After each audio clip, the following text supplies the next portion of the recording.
What's up, guys? Welcome back to Newswave. So there's been a lot of talk around this GameStop event that's apparently taking place next week on the same day even as Nintendo's E3 presentation, which has led to a lot of speculation around it, maybe even being linked to the Legend of Zelda 35th anniversary. We're going to go over all of that here today because I have been getting a lot of messages and information around this event. Also, we're going to be talking about Battlefield 2042. It was fully revealed yesterday in a CGI trailer, and a ton of information came out afterwards that's stirred up quite a bit of controversy around it. And we're also going to talk about a big-time arcade cabinet that was revealed from Arcade 1UP. It's one that I've been waiting quite a while to see. Guys, if you enjoy these videos, make sure that like button helps out a ton. And if you're new here to the Spawn Wave channel, make sure you subscribe down below. And we're going to start today with an update to the Nintendo Switch firmware update 12.03. This was the one that Nintendo put up and then pulled back down after people were experiencing several issues, which included not being able to update games or even just download stuff from the eShop. It looks like it is now back. We can see the bot here over on Twitter that tracks these updates spotted it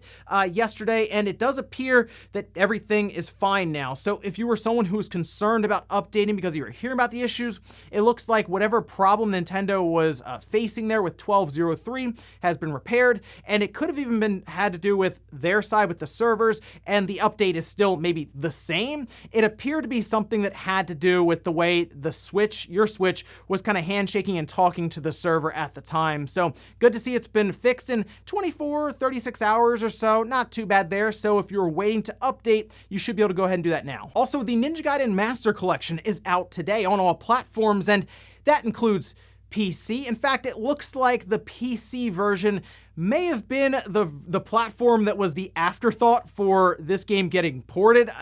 We'll take a look at the Steam description for how to do things like going to full screen, or it says here, to do so, launch the game and then click the maximize icon in the upper right of the title bar.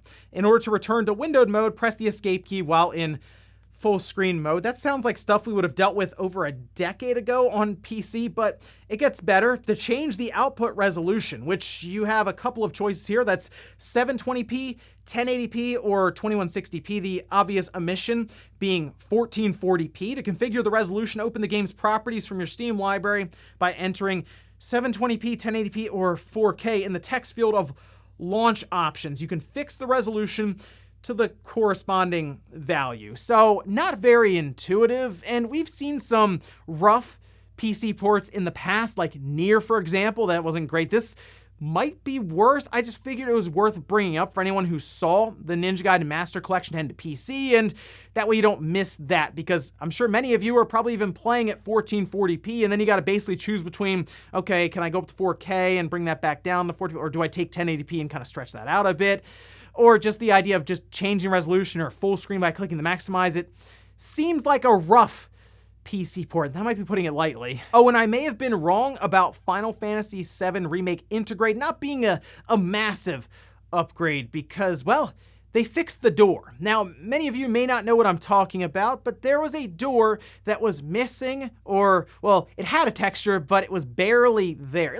Take a look at this. This is tweeted out by Nebelian, kind of a good comparison shot of it, where we have, we'll zoom in here, Final Fantasy VII Remake on the PS4. Notice the door looks very reminiscent of the N64 tree from Pokemon Sword and Shield, but with Final Fantasy VII Integrate, which is out today on the PS5, looks like they fixed it. In fact, that looks like several generations of a leap here, going from maybe a PS1 door up to a PS3 door. Yeah, that's a big time upgrade there. I don't really know why this wasn't just updated in a patch for Final Fantasy VII Remake, why they decided, you know what, that PS1 door, that's a big upgrade. We have to make sure it's part of Integrate. And guys, with some of the quick news out of the way, let's get into the bigger stuff. Let's start right away with this GameStop event that's happening next week. And it appeared to have leaked out early, and from what I could see, it was on Nintendo Prime's channel. And we can see this snippet here from a GameStop schedule and kind of set up for the week, where on June 15th and June 16th, they list a special event planned for double coverage at open. And generally what happens here is the store manager is given a set amount of hours that they then divvy up between any of the other employees there, and they kind of line up their schedule for the week that way.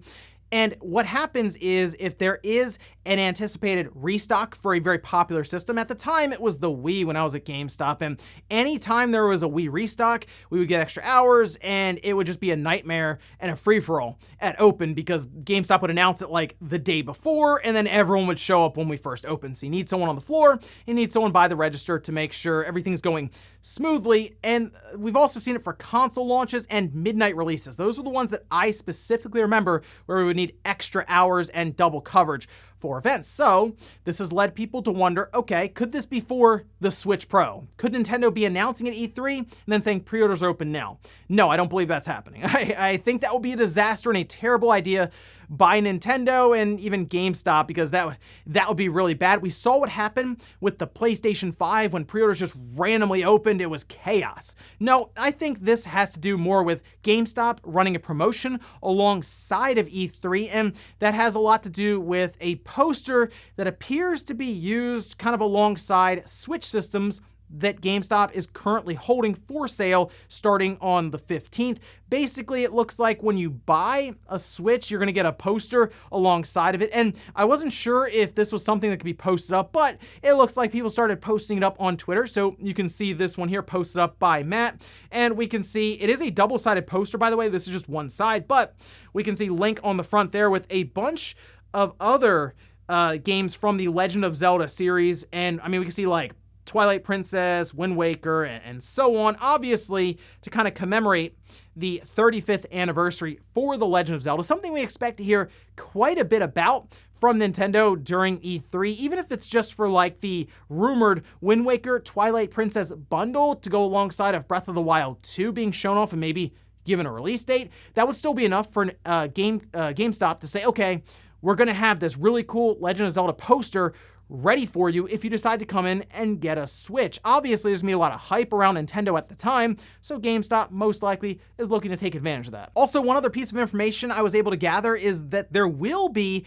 Xbox Series systems ready to go in stores. At least they're being shipped to stores currently, and I guess starting on the 15th or the 16th, you'll see them in store. And that means if you're someone who's been looking for an Xbox Series X, for example, and you've been having bad luck with bots online and going through online retailers, whether it's Best Buy, Walmart, or GameStop, you should have a shot at it in store. So that should hopefully give you your best chance yet at getting an Xbox Series system. And that seems to make sense to go along with, of course, Microsoft at E3, who's gonna, I'm sure, look to go big at E3, and they want to make sure there are Xbox Series systems ready to go in stores for Game Pass, and I'm sure all of the reveals they'll have at their own show. So it looks like next week I would expect to see Switch systems and Xbox Series systems on store shelves at GameStop. They'll most likely announce this either during E3, maybe on that Sunday or that Monday leading up through that week, and then it'll be a pretty big rush, I would say, towards GameStop, especially for the Legend of Zelda posters and maybe pre-orders around things like a bundle for the Zelda 35th anniversary. A lot of exciting stuff happening next week. It's E3 season and I'm ready for it. Next up, let's talk about Battlefield 2042. We finally had the reveal after a ton of teasing, and you know what? It looks pretty good. It was just a 5-minute CG trailer kind of setting up what they're going for with this game, but I liked what they showed. It was over the top at times. It like jumps out of the jet, shoots another jet with a rocket launcher, catches back on their jet. Sure, that's perfectly fine. And they did show dynamic weather, kind of shown in the CG trailer, so I'm interested to see how that would affect some of the different multiplayer matches. But the weird thing about this whole live stream is they had a countdown for the stream, so everyone's like, okay, we'll just kind of hang out, wait for this to go live. I think it was like 10 a.m. Eastern. And then when the stream started, it was a 60-minute countdown to the reveal for it. It's like, why didn't you just say 11 and then let it go live? I didn't understand any of that. It was very weird. Anyway, there were some bits of information that came out that caused some controversy. The biggest one being there's not going to be a single-player campaign. And for some people, it's probably not a big deal, as I'm seeing more and more when a new Call of Duty game comes out or a new Battlefield, I don't really see that many people talk about the campaign. I like the campaigns, I think they're fun, but I have noticed, as I'm sure many people have, they've been getting shorter and shorter. And a lot of that has to do, I'm sure, with Activision or EA or whoever realizes not a lot of people play these campaigns. They just go straight into multiplayer. So the amount of effort and time and resources that go into creating these campaigns kind of feels like a waste to them, I'm sure, when they step back and look at where players spend the majority of their time. Remember, these companies are all about engagement right now, and I mean, that's what multiplayer is able to do, keep people engaged for hours and hours throughout a day, and obviously for hundreds of hours throughout a year. Now, the full gameplay reveal is going to come during Xbox's presentation, it appears, so we'll see more about it then, but we did have several details, which includes for next generation platforms, that being the PS5 and Xbox Series systems, we will see a pretty large multiplayer setup where 128 players will battle it out, and then on last gen hardware with the PS4 and the Xbox One, you'll see 64 players, and we're also going to see $70 versions of this game for the PS5 and the Xbox Series, as well as a ton of like limited edition, gold edition, cross-gen edition. There's so many of them, which we'll take a look at here very quickly. So for the standard edition, it's just $69.99 for the PS5 and the Xbox Series, $59.99 for the PS4 and the Xbox One. If you want to go up to the gold edition, that one will actually be $100, and this is how you get your cross-gen bundle. So if you're someone right now has a PS4 or an Xbox One, and you're thinking, okay, later on this year, I will get that Series X, Series S, PS5, I mean, this is probably your best bet, so you don't have to buy the game twice. And yeah, I would have preferred them to just do a free upgrade, but if they did a free upgrade, that means everyone would have bought the Xbox One and the PS4 version. There would be no $70 version then at all. And it's EA. They want the $70 version, much like Activision or 2K or anyone else. And they also have the Ultimate Edition that appears to come with everything else from the previous ones, and then they also throw in like legendary skins, a vehicle skin, and so on. That's $120. And then the other big piece of information is that there will not be any kind of Battle Royale mode, at least for now. We'll see. I do think EA is probably looking into having their own spin-off Battle Royale mode, just kind of off on its own as a free-to-play title. I mean, Call of Duty Warzone is tremendously successful for Activision, so EA obviously would look at that and say, we'll kind of have our own thing that's free to play, that's not attached to Battlefield 2042. Something that'll stick more to the Battlefield roots, I would say, and I'm fine with that. I don't really play a lot of Battle Royale games myself, but I do know, and I recognize that is a very popular game type, so EA, I'm sure, will look further into that. But I am curious everyone's thoughts around the idea of a $70 game that will not have any single player campaign. It'll be mostly multiplayer focused. And if you feel like that's worth it, let me know about that one. And then of course, the cross-gen charge, $100 if you want to make sure you're able to upgrade later on this year, maybe when you finally find that PS5 or that Xbox Series system. Next up, let's talk about the new arcade cabinet that Arcade 1UP has announced, and it's one that's been rumored for a little while right now. I think a lot of people have even been asking for it, and that is the Simpsons arcade game. And what's weird is Arcade 1UP accidentally posted it on their website and then sent out press releases to a bunch of different places to kind of go over the information. And Wario64 managed to spot it as it was listed on their website, which gave us the price.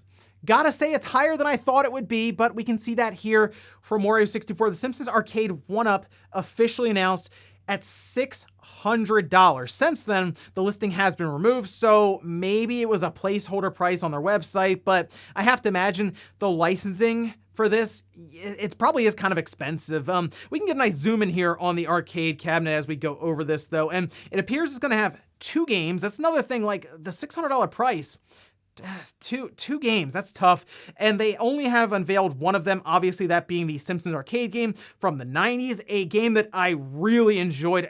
Took a ton of quarters from me back in the day. And they also have like a little trackball in the middle there, and that's one of the reasons people are speculating that the other game is going to be like a Simpsons bowling game, which is fine. We've seen these 4-player games be around $500 before, so I'm kind of hoping that's the price. $600, I think for people, they're going to look at that and say, wow, that feels really expensive for a arcade cabinet. It really has 2 games. Really, the one game is what everyone's probably buying it for, that being the Simpsons arcade game. But I guess if you kind of step back and look around and realize buying arcade cabinets in general is an expensive hobby, you put it in the context there, and $600 may not seem as bad for everyone. I'm a little surprised at the price tag here if this ends up being the case when we find out more about it in July. July 15th is when they're going to have pre-orders open, and that's when they will also unveil the second game. So we'll look forward to that when they do open up those pre-orders and tell us what else is going to be a part of what could end up being the $600 arcade cabinet. And in our last bit of news, let's talk about the new PlayStation 5 system software update that went live yesterday. We can head over here. GameSpot did have all of the patch notes already lined up. This is PS5 Update 21.01-03.20.00. Rolls right off the tongue. PS5 June 9th patch notes includes the system software update, improved system performance. They've also updated the DualSense wireless controller device software to improve stability. Good to see the controllers are getting in on the stability updates there. They've also fixed an issue that restricted the functionality of some screens when the screen reader was enabled.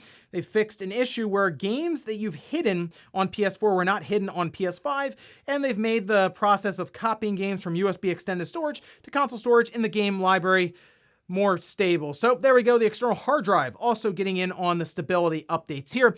I am curious what else they did though with that DualSense, because remember before, they actually changed up kind of the intensity of the rumble in the DualSense controller when you're playing older PS4 titles. So it more mimicked the older rumble for the PS4, the more violent rumble, I guess, whereas the advanced haptic feedback in the DualSense was just not strong enough to make it feel like you're playing the PS4 game. Still though, more stability updates, obviously that's something we see from these different companies. Nothing too major here. I'm hoping that we're going to hear more about that NVMe slot pretty soon, as they said over the, it was rumored that over the summer, we would actually get that update, because I gotta say, I'm ready to drop an NVMe drive in there, and it's just kind of hanging out now months and months after launch, where we're still kind of stuck with that 825 gigabytes on board that we don't even get all of that. I mean, we can use external drives now, but we can't play PS5 games off of them. We just got to move them back and forth. So here's hoping the next big system software update does include the ability to upgrade the storage for PS5 titles. And before we go to the comment of the day, we'll take a look at the poll that I posted up yesterday, where I asked, do you play the campaign for shooters like Call of Duty, Battlefield, Halo, etc.? 79% of you said yes, I make sure to play through the single player modes. 21% of you said no, I jumped straight into the multiplayer. Maybe I should have left Halo off that list, because I saw some of you in the comments say, I don't really do Battlefield or Call of Duty, but I always play through Halo. And that's probably because Master Chief and people have been following Master Chief's story since like 2001 on the original Xbox. But I do know people who don't play the Halo campaign at all. They may have played like the first Halo, and that's RGT85. He mentioned this on a Spawncast, said, I don't really play any of the Halo campaigns at all. I just do multiplayer. It's like, he didn't play Halo Reach. Like, Halo Reach has such a cool campaign to follow, and he didn't even do that. So, Sean, you gotta play these Halo campaigns. Like, Halo Infinite's coming up, and apparently they're gonna put so much work into that campaign that it feels like it's worth buying on its own. So go back and at least do Reach and see what you think from there. Go let Sean know on Twitter, hey, RGT, you gotta start playing these Halo campaigns. And we'll finish up with a comment of the day, as you're seeing here. This is from Brian saying, we need another Resistance by Insomniac. And I really like that idea, mostly because we've had Insomniac do Spider-Man Miles Morales, Spider-Man Remastered. They did the patch for Ratchet and Clank, and then they of course just did Rift Apart, which got great reviews. Insomniac's on a roll right now. I believe they're working on Spider-Man 2. I feel like everyone kind of figures that right now, but they have shown the ability to develop games side by side. So maybe they start drawing up ideas for a new Resistance game, and I think that would add in some good variety for the different games that Sony's releasing, because a lot of people point out, okay, it's a lot of third-person narrative-driven experiences, but if you get like a first-person shooter in there in the Resistance universe, I think that'd be really cool to see. So I hope that's something Sony is looking into, but they've also talked about a lot of live service stuff they're looking into, so maybe Resistance ends up being just like a live service multiplayer game. I would like to see a campaign from Insomniac, but we'll see what happens. And ladies and gentlemen, that's gonna do it here for Newswave. If you enjoyed this video, guys, hit that like button, it really helps out. If not, hit the dislike. Leave comments down below about everything we talked about here. Today there's this mystery event at GameStop next week that appears to have promotional material around The Legend of Zelda and the 35th anniversary. Let me know what you think's going on there. Also, what about Battlefield 2042, a $70 next-gen game that will have no single-player campaign, just multiplayer? How do you feel about that? Thanks, guys, for watching, and I'll see you next time.